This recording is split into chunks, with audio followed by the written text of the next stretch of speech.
Now at the UN General Assembly, the G4 nations, India, Brazil, Germany and Japan, issued a powerful joint statement pressing for urgent UN Security Council reform to address a faltering global order.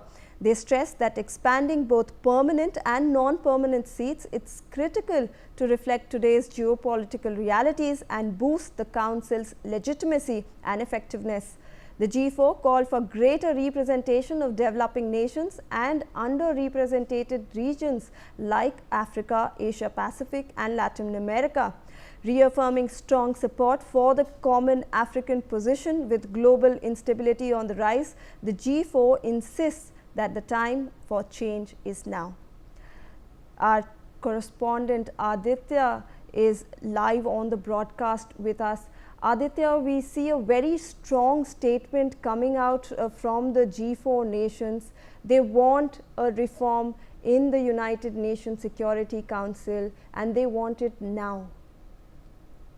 Well, absolutely, Shivani. That's a very powerful statement that has been coming out from the G4 nations, and particularly we see there are talks going on that how global South can be empowered and brought into the global world order, which is the focus at this juncture. And the statement by the G4 definitely resonates that fact, that the global South has to be empowered now, and it has to have equal representation in the United Nations Security Council and other bodies of the United Nations, since it is a global body. And from here we can expect the global South, the issues of the global South, particularly we talk about the African continent, to be to be in full force. And we see recently even the Prime Minister Narendra Modi also have raised on several occasions that it is important to uplift the global South at this juncture, because in these changing geopolitical scenarios. Yes, Shivani.